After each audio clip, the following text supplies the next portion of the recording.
In the mountain town of Asheville, North Carolina, Margaret Taylor's funeral began with an atmosphere of profound sadness. The 38-year-old, loving wife and devoted mother of 10-year-old twins, Noah and Lily, was a beloved figure in the community. His sudden death in a car accident had devastated friends and family. Her husband, Thomas Taylor, was visibly dejected as he held his children's hands beside the coffin. The church was full.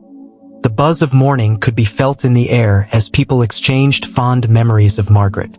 However, amid the solemnity, the twins displayed curious behavior. While everyone cried, they exchanged discreet glances and seemed restless, as if they were somewhere else. The ceremony followed the planned itinerary. The pastor of the local church, Reverend Miller, read passages from the Bible, while Margaret's closest friends took turns giving emotional speeches. Thomas could barely look at the closed coffin in front of him, and the guests barely noticed that the children seemed to be restraining themselves from bursting into words. Noah, normally quiet, stared at Lily, as if waiting for a sign. The tension was palpable. Thomas noticed, but interpreted it as a reflection of the trauma his children were experiencing. After all, how could someone so young understand the complexity of such a definitive loss?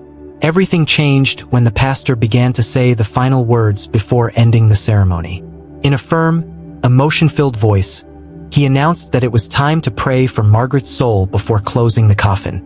It was at that moment that Noah, with wide eyes and a trembling voice, shouted, "Mom is still alive!" The entire church froze. The silence was so intense that the sound of the wind outside seemed to invade the room.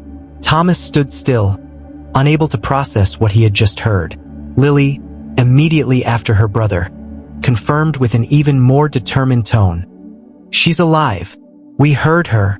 Murmurs began to spread, and the perplexed faces in the crowd showed a mixture of disbelief and curiosity. Thomas knelt down to look into his children's eyes, confusion written all over his face.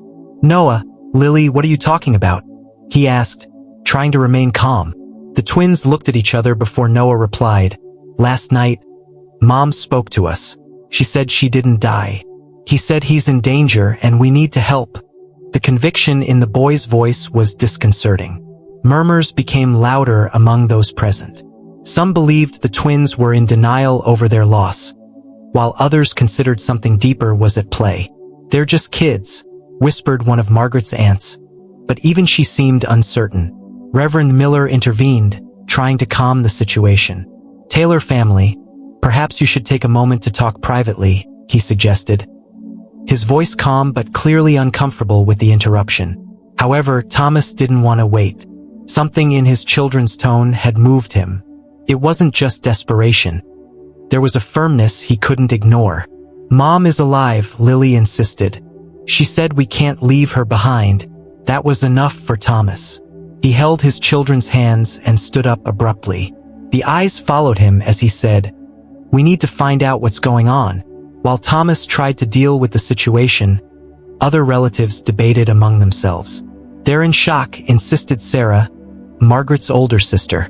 "They need therapy, not attention to these fantasies." However, Emily, a closer cousin, raised another hypothesis. "What if they are right?" Margaret was strong. "Maybe there's something we don't know." The congregation began to split between skeptics and curious people, but Thomas ignored the whispers. He was determined to hear more from his children. When he turned to them again, Noah whispered, "She wants us to go to the cabin on the lake. She said it's safe there." What Noah said brought a shiver to Thomas. The cabin, a secluded place in the mountains, was Margaret's favorite retreat. It was where she always found peace.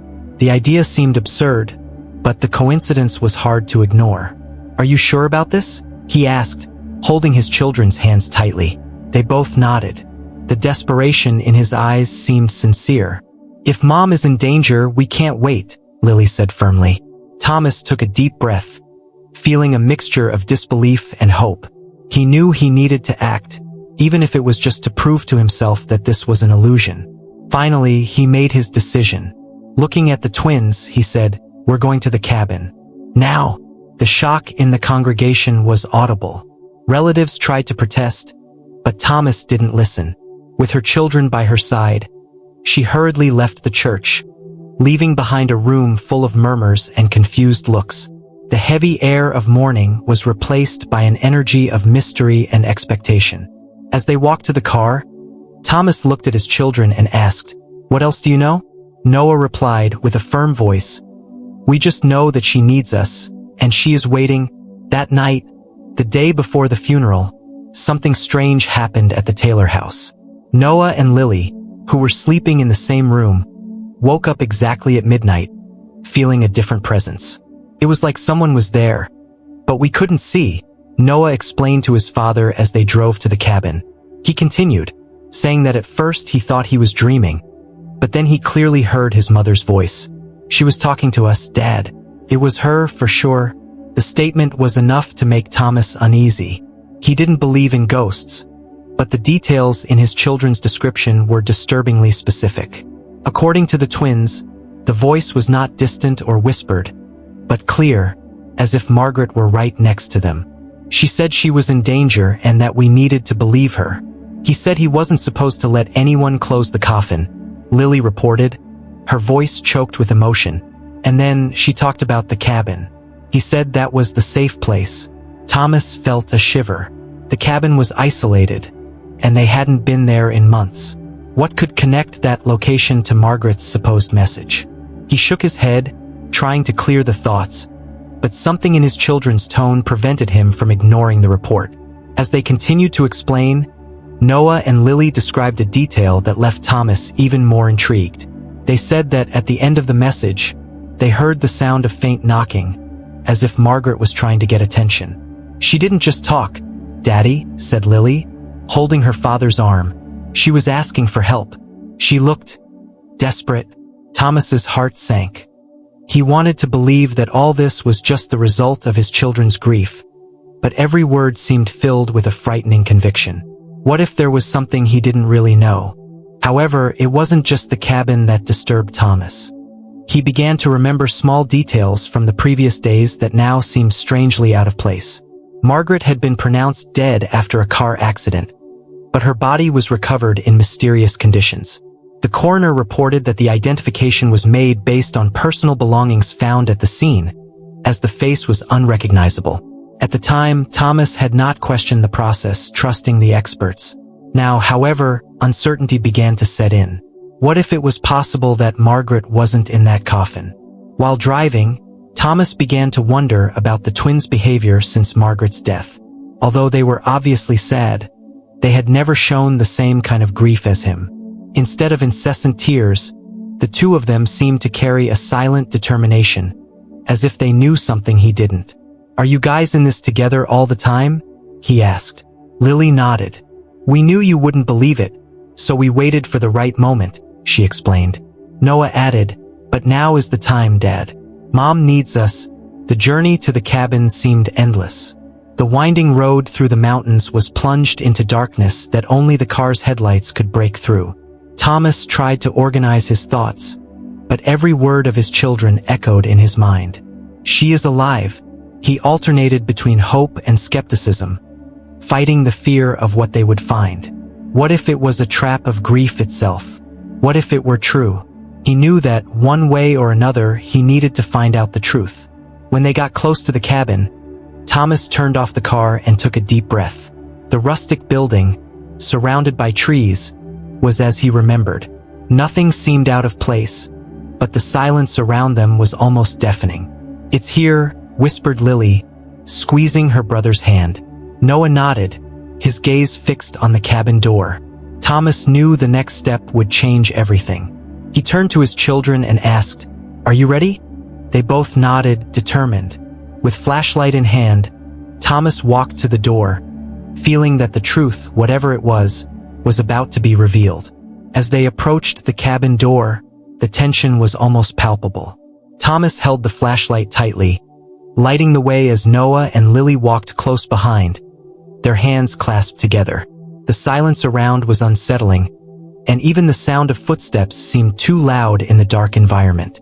Upon reaching the door, Thomas noticed that it was locked, exactly as it should be.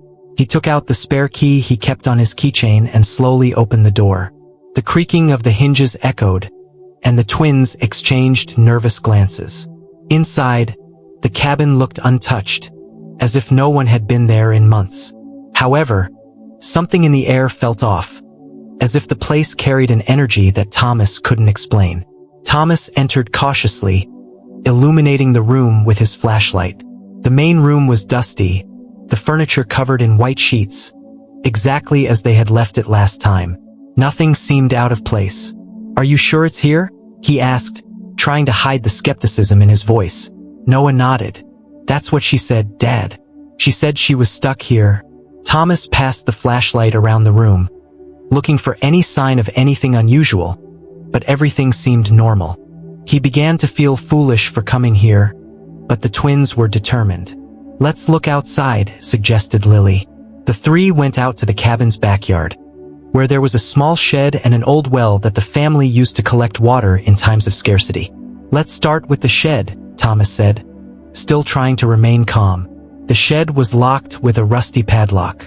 "There's no way anyone is here," he muttered, more to himself than his children. However, while shining a light on the ground around the shed, Noah noticed something that caught his attention. "Look at this." He pointed to light footprints in the damp earth, as if someone had recently been there. Thomas bent down to examine it, feeling his heart racing. "Someone was here," he said, almost to himself. The twins were increasingly convinced that they were on the right path. "She's here, Daddy." "We know that," Lily insisted, her voice full of emotion. Thomas, although skeptical, decided to open the shed to check. He picked up an iron bar from the floor and used it to break the padlock. The warehouse was dark and stuffy, with the smell of aged wood. Thomas illuminated the space, revealing old tools, crates, and some dusty shelves. Nothing seemed out of the ordinary, but then Noah pointed to one of the crates in the corner. "And that? It looks like it was tampered with." Thomas approached carefully, moving the crate to the side. It was then that he saw it. A small opening in the floor hidden under the crate. The opening seemed to lead to a trapdoor, with a narrow staircase leading down to a makeshift basement. Thomas felt a shiver. "I didn't know this existed here," he said, almost in disbelief. The twins looked at their father, their faces a mixture of fear and determination. "She's downstairs," stated Lily. Thomas hesitated for a moment, but he knew he couldn't ignore it. He took a deep breath and started down the stairs, flashlight in hand. Noah and Lily followed close behind, their hands shaking with nervousness. The basement was small and dark, with stone walls and a dirt floor. The smell of damp was strong, and Thomas had to turn on another flashlight he had brought with him to illuminate the space completely. In the corner of the basement, there was a fallen chair and ropes that looked like they had been recently cut. Thomas's heart skipped a beat. That didn't make sense. Why would there be strings there? Who had used them? The twins looked equally upset, but not surprised. It was as if they were hoping to find something like this. "Mommy was here," Noah said, his voice low. Suddenly, Lily pointed to something on the floor. It was a torn piece of fabric stuck on a nail. Thomas picked up the fabric and recognized it immediately. It was part of the dress Margaret was wearing the day she disappeared. He didn't know how to react. "That can't be true," he murmured, trying to process what he saw. Noah and Lily began to explore the space, looking for more signs, while Thomas remained still, staring at the piece of fabric in his hands. Something inside him told him the twins were right, but he still couldn't quite believe it. As they continued to search the basement, Lily found something in the opposite corner, a small recorder. She picked it up and handed it to her father. Thomas, with shaking hands, pressed the play button. The tape began to play, emitting a distorted sound before a familiar voice echoed through the space. "If you're hearing this, I need help. I don't know how much time I have, but don't believe I'm dead." It was Margaret's voice. Thomas dropped the flashlight, his breath catching in his throat. The twins watched him, waiting for his reaction. At that moment, he knew his life would never be the same. Thomas stood still, staring at the recorder in his hands. Margaret's voice still echoed in his mind, bringing an avalanche of emotions that he couldn't process. "She's alive," he murmured, finally. Noah and Lily watched him with wide eyes, waiting for his next action. Thomas felt a whirlwind of conflicting thoughts and emotions. He wanted to believe, but how was that possible? How could Margaret be alive after everything he had seen? And who could be involved in something so disturbing?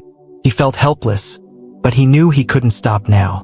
"Let's find out what's going on," he said, more to himself than to his children. The twins, excited to have finally convinced their father, began to explore the basement more carefully. Noah found a small broken flashlight, while Lily pointed to marks on the floor that appeared to be from something heavy being dragged. "Maybe she escaped," Lily suggested, her voice full of hope. Thomas, although still confused, began to put together a scenario in his mind. The ropes, the fabric, the recorder, everything indicated that Margaret had been there, but was now somewhere else. The idea made him anxious but also determined. He needed to find her, no matter what. Back on the surface, Thomas began connecting the puzzle pieces. He remembered details of Margaret's supposed accident that now seemed suspicious. The police report stated that she had lost control of the car and crashed into a tree. The body was found meters from the vehicle, but it was so damaged that identification was only made through personal belongings found at the scene. At the time, he accepted the explanation as he was in shock and unable to question it. But now the inconsistencies were clear. What if the accident was faked? He thought aloud.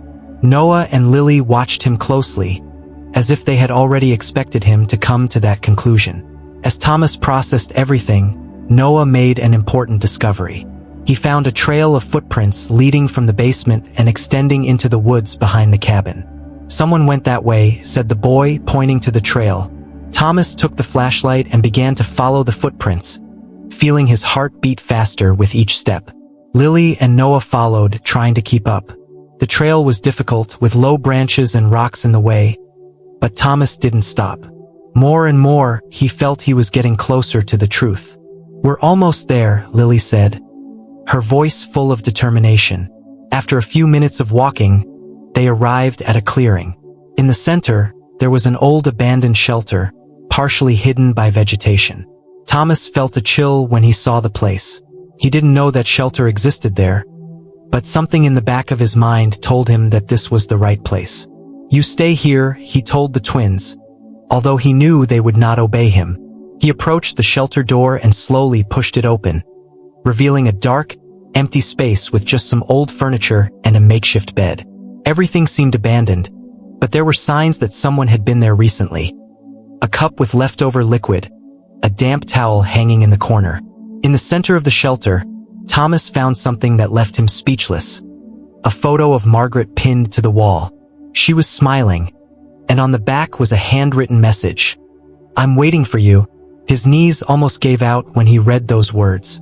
He turned to the twins, who were watching him anxiously. "She is alive," he said, finally admitting what his heart already knew. But the question that consumed him now was, who was keeping her away from them and why? Inside the small shelter, the environment was dense. The discovery of Margaret's photo with the message on the back seemed to confirm what Thomas had begun to believe. She was alive. He held the paper with shaking hands, feeling a mixture of relief and despair. His mind was conflicted. The hope that his wife was still alive clashed with the terrifying question. Who was keeping her away and why? Noah and Lily, who were standing next to their father, looked at him expectantly. "What do we do now, Daddy?"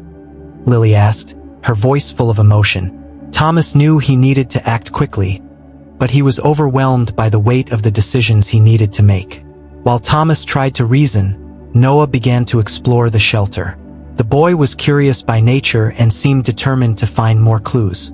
He passed by an old wooden table and found a partially torn map, with red markings highlighting a path that led deeper into the forest. "Look at this," he called, handing the map to Thomas. The father examined the paper, noticing that the marks ended at a point near a river.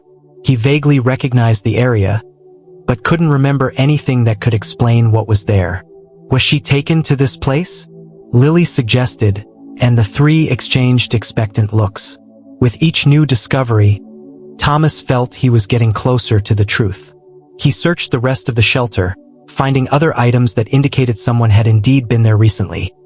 A half-empty bottle of water, women's clothing that looked to be Margaret's size, and, in the corner of the small space, a notebook with torn pages. When he opened the notebook, he found incomplete notes, written in a hurry. Some words were illegible, but passages like, "Don't trust them," and "I know they are watching me," left Thomas on alert. He realized that Margaret might be running away from something or someone. It was difficult to ignore the feeling that the danger was still present. As Thomas read the notes, Lily found something that made them even more worried. Inside a drawer was a sealed letter, addressed to Thomas. He opened it carefully, his hands shaking, and began to read. "Thomas, if you found this, it means I'm being held against my will. Don't trust anyone, not even people you think you know. I need you to find me. Go to the river and look for the red marker in the trees." Thomas's heart quickened as Noah and Lily read the letter over his shoulder. Margaret was directly asking for help, but she was also warning of something more sinister. The message about not trusting anyone made Thomas uneasy. He thought about everyone who had been involved since the alleged accident. The doctors, the police, even friends and family. Who could be lying? And why? He remembered the distant behavior of some relatives at the funeral, but he pushed the thoughts aside, focusing on the most pressing clue, the river. He knew he needed to go there, but he was hesitant about taking the twins. "It's too dangerous," he said, but Lily protested. "Mom called us Dad. We need to go with you." Noah nodded silently, showing that he wouldn't back down either. Thomas, realizing he couldn't convince them, gave in. "Okay, but you guys are around me all the time." With the letter in hand and the map to guide them, Thomas and the twins left the shelter. The sky was dark, but flashlights lit the way as they followed the map markings. Each step felt heavier than the last as the forest became denser and the sound of branches breaking underfoot seemed amplified. Thomas couldn't help but glance back occasionally, as if expecting to see someone following them. Margaret's letter had sown the question, who was involved in this? He felt like they were being watched, but he couldn't waste time in fear. "If she's waiting, we can't delay," he muttered, more to himself than his children. The walk to the river seemed endless. The tension grew with each step, and even Noah and Lily, who had previously seemed confident, now showed signs of nervousness. When they finally reached the riverbank, Thomas illuminated the area in search of the red marker mentioned in the letter. For a few minutes, everything seemed in vain, until Lily pointed to a tree with a mark painted in bright red. "It's here!" she cried, her voice full of relief and excitement. Thomas ran to the tree and found what appeared to be another clue. A small rock painted with an arrow. The arrow pointed to a narrow path that led deeper into the forest. "We are close," he said, although a part of him feared what they would find. With the new clue in hand, Thomas and the twins followed the path indicated by the arrow. The surrounding environment seemed darker, as if the forest was becoming more dense with each step. The light from the flashlights barely illuminated the dense bushes and tall trees, but Thomas continued forward, driven by the need to find Margaret. Noah and Lily were getting closer and closer to him, their hands gripping the lanterns tightly. The silence was interrupted only by the sound of their footsteps and the river in the distance, creating an almost suffocating atmosphere. "Are we close, Daddy?" Noah asked, his voice full of expectation and fear. Thomas replied firmly, "I think so." After walking for about 15 minutes, they arrived at a clearing.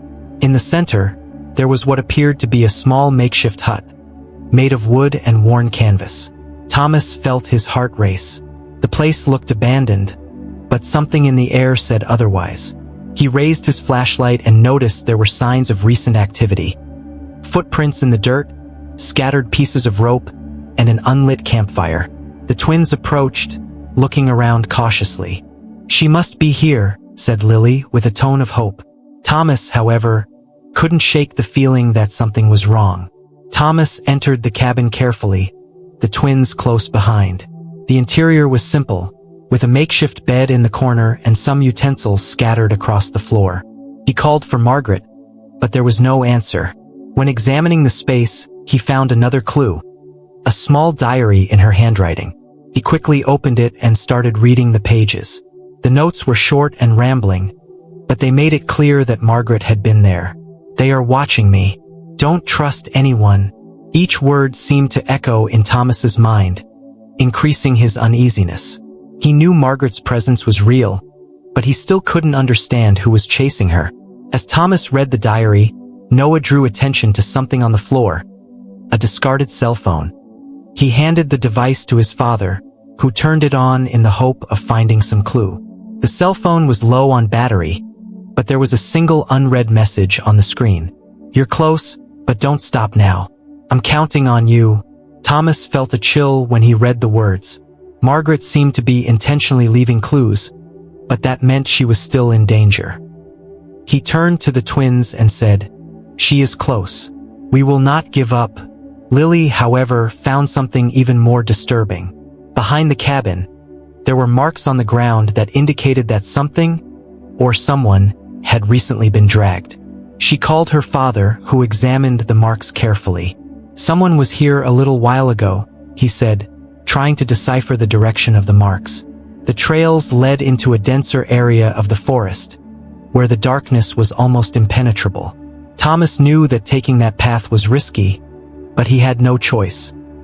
He looked at the twins and said, "You stay close to me. We will not separate." As they followed the new marks, Thomas realized he was being taken to a more isolated spot. Each step felt heavier, and the air was thick with tension. He couldn't ignore the feeling that they were being watched. The twins were also restless, but they remained firm, determined to find their mother.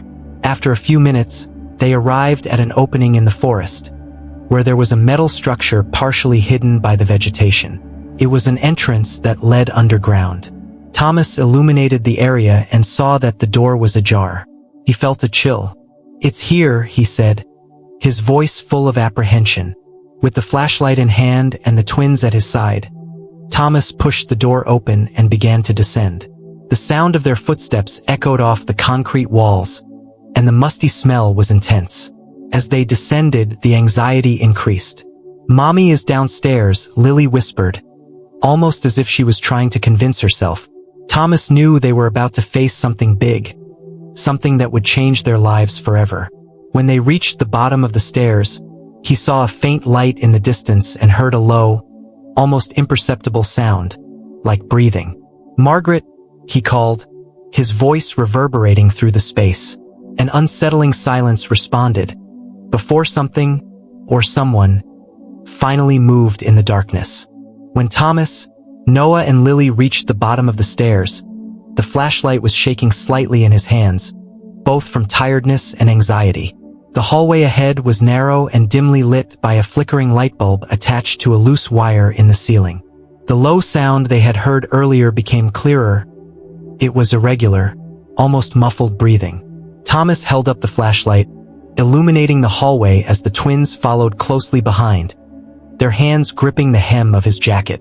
"Stay behind me," he whispered, trying to protect the children as he carefully advanced. Each step seemed to resonate against the concrete walls, and the smell of damp and rust filled the space, making the air heavy and uncomfortable.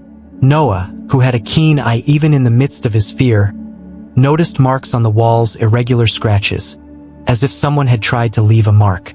He pulled his father's arm and pointed. Thomas paused for a moment, examining the risks. They were not natural. Margaret was here, he thought aloud, remembering the diary entries that said she was being watched. This only reinforced the idea that she had tried to escape. Lily, still holding the flashlight, shone it on the floor and noticed dark stains, possibly marks from something that had been dragged or spilled. Every detail increased the sense of urgency and danger.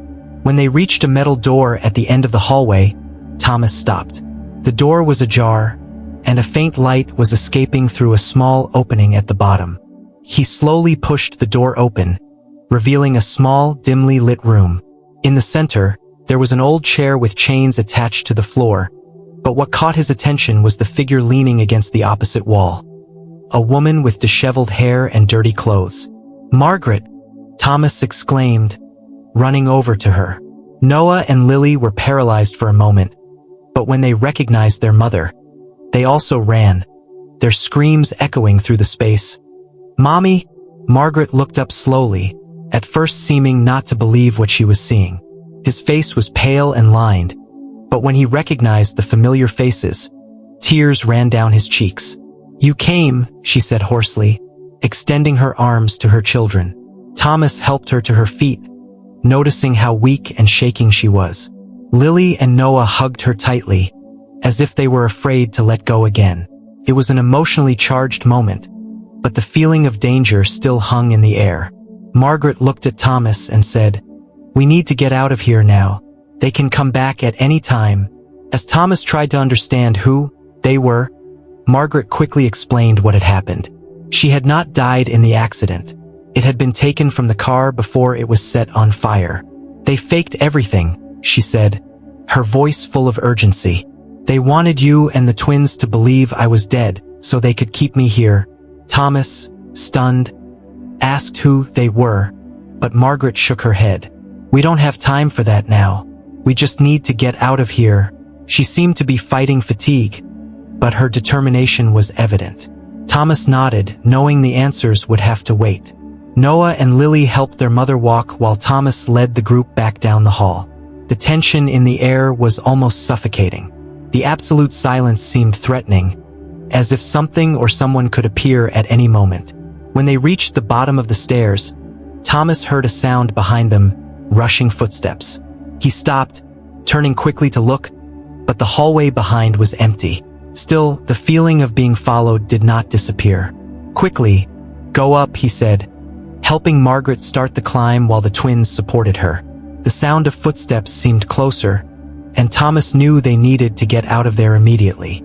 When they reached the surface, the forest seemed darker than before. Margaret pointed to a different route, saying it was safer than going back the same way. Thomas agreed, even though the route was longer. As they walked, Margaret explained that she had been held captive by people who wanted something she knew. "I have heard conversations about secrets that I don't fully understand, but they are afraid that I will tell the truth," she said, as she looked at her children with a mixture of fear and relief. Thomas knew they needed to get out of the forest and get help, but the challenge was getting to safety. As the group walked away from the shelter, the sound of footsteps and distant voices followed them for much of the way.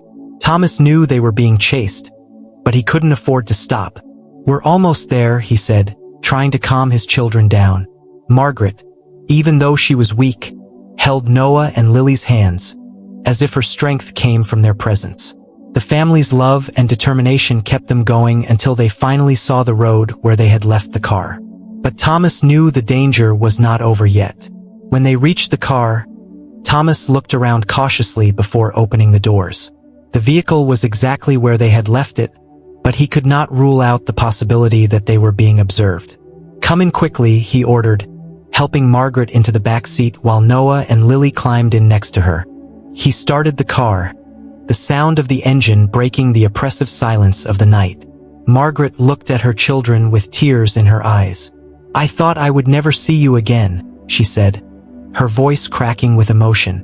Noah and Lily hugged her, and Thomas took a quick look in the rearview mirror. Despite his happiness at having her back, he knew they were far from safe. As they drove down the winding road, Margaret began to explain in more detail what had happened.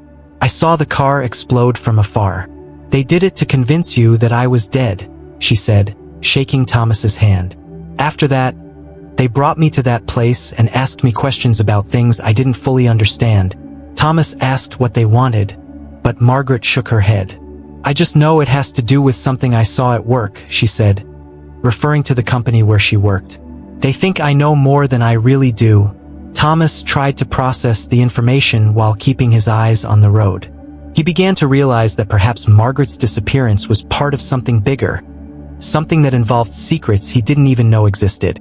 However, the most important thing was to keep his family safe. He decided it would be best to go directly to the police, but Margaret stopped him. "We can't trust everyone," she warned. "I don't know who's involved, but I've heard names of people you know." The revelation left Thomas even more worried. Who could be behind all this? As they drove, Lily noticed distant lights in the rearview mirror. "Daddy, there is someone following us," she said, her voice full of fear. Thomas looked in the mirror and saw headlights approaching quickly. He knew it was no coincidence. "Hold on," he said, stepping on the gas. The car sped down the winding road, the pursuing vehicle's headlights getting closer with each turn.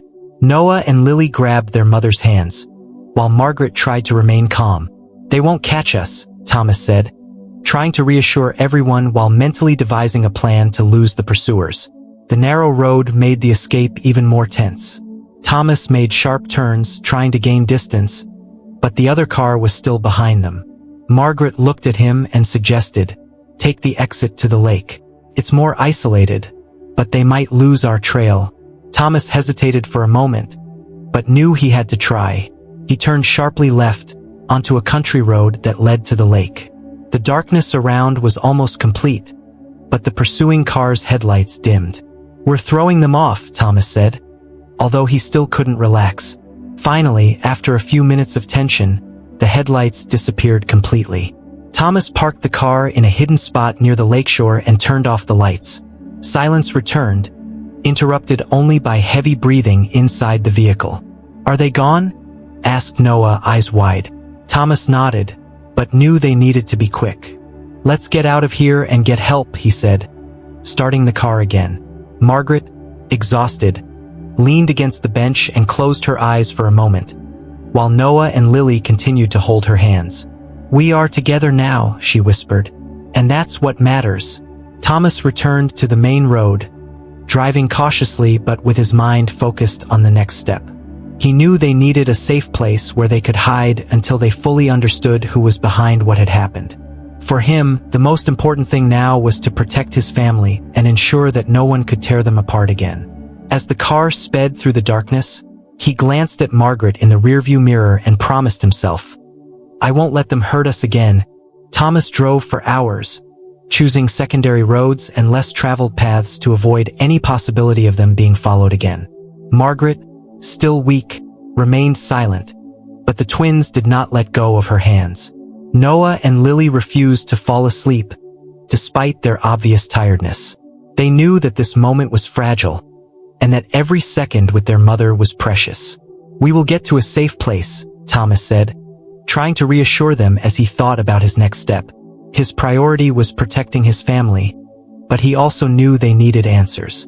Margaret had information that could change everything, but he was hesitant to pressure her while she was still so vulnerable. Finally, Thomas decided to take the family to a small cabin that had belonged to his father, located in Blue Ridge, a mountainous and isolated region in North Carolina. He knew that no one but him knew about the place, which made it ideal as a temporary refuge. They arrived early in the morning, as the sun began to rise above the horizon. The cabin was weathered but still solid. "It will do for now," Thomas said, helping Margaret out of the car. Noah and Lily held their mother carefully, almost as if they were afraid she would disappear again. For them, being there together was the most important thing. Inside the cabin, Thomas lit the fireplace to warm the space while Margaret made herself comfortable on an old couch. Noah and Lily sat next to her, and she wrapped them in a tight hug. "You saved my life," she said, her voice full of emotion. "I knew I could count on you." The twins smiled, but Thomas still looked uneasy. He knew there was more to be said. After a few minutes of silence, he approached Margaret. "Now that we're safe, I need to understand what's going on," he said, trying to remain calm. Margaret took a deep breath, preparing to reveal what she knew. She began by explaining that her capture was linked to her work as an administrative assistant at a logistics and transport company. "They were involved in something that didn't make sense to me," she said. "Cargo movements that were not registered, documents that disappeared. I began to suspect irregularities.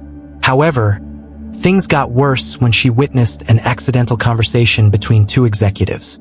They were discussing something about hiding evidence," continued Margaret. "I didn't understand much at the time, but I realized it was serious. They saw me, and after that, my life was never the same." Thomas listened intently, trying to connect the dots. "Do you think they organized the accident?" he asked. Margaret nodded with tears in her eyes. "I'm sure. They wanted to shut me up because they thought I knew more than I actually do. She explained that since the day of the accident, she had been held captive and repeatedly questioned about what she knew. When they realized she didn't have the information they were looking for, they decided to keep her hidden, fearing she might expose what she had heard. I knew I needed to escape, and you gave me hope to keep trying, she said, looking at the twins. As Margaret spoke, Thomas began to reflect on his next actions. He knew they couldn't stay hidden forever, but he also didn't trust the local police, especially after Margaret's words about the possibility of someone close to him being involved. We need proof, he said. If we're going to face this, we need something to expose these people. Margaret nodded, but seemed hesitant. I don't know if it's safe to look into this right now, she said, looking at her children. The most important thing is to make sure they are protected. Thomas agreed, but his mind was racing. He knew they needed help, someone they could trust. After reflection, he decided to contact Margaret's cousin Emily, who has always shown genuine support. Emily can help us understand who is involved, he said. Margaret seemed relieved to hear her cousin's name, but she was still nervous. Be careful, Thomas. We don't know how far this goes, warned. He nodded, but he was already determined. It was time to act. While Margaret rested, Thomas went out to make a quick call to Emily from a payphone in a nearby town. He explained the situation in a few words, asking her to come to the cabin. Emily was shocked but promised to help. I'm going there now, she said, and Thomas felt a twinge of hope. When he returned to the cabin, he found Margaret sleeping, with the twins beside her. For the first time in days, he felt like they were a little closer to justice and safety. But he knew the real battle was yet to come. Emily arrived at the cabin in the early evening, visibly worried but determined to help. I couldn't believe it when you told me, she said, hugging Margaret tightly. But I'm here for whatever you need. Thomas and Margaret shared every detail with her, including what Margaret had heard at work and what they had found at the shelter. Emily, being a lawyer with experience in corporate law, immediately recognized the gravity of the situation. This looks like a money laundering scheme or something even worse, she said. If these people are involved in major crimes, you are in more danger than you realize. Emily suggested they gather as much evidence as possible before making any formal charges. We need something solid to present to the right authorities, explained. Margaret remembered that she had kept copies of suspicious documents on a flash drive before the accident. They are in the home office, she said, but her expression became tense. If they already went there, they could have gotten everything. Thomas decided he would need to check out the place himself. He knew it was risky, but it was the only way to obtain the necessary evidence. I'm going there early tomorrow morning, he said, and no one tried to dissuade him. The next morning, while everyone was still sleeping, Thomas drove to the family's house. The place was dark and quiet, but he noticed signs that someone had been there recently. The back door was slightly open, and there were tire tracks at the entrance. He entered cautiously, lighting the way with a flashlight. The office was ransacked, as he feared, but after a careful search, he found the flash drive hidden in a secret compartment in the desk drawer. It's still here, he thought, feeling a wave of relief. He left quickly, sure someone might be watching.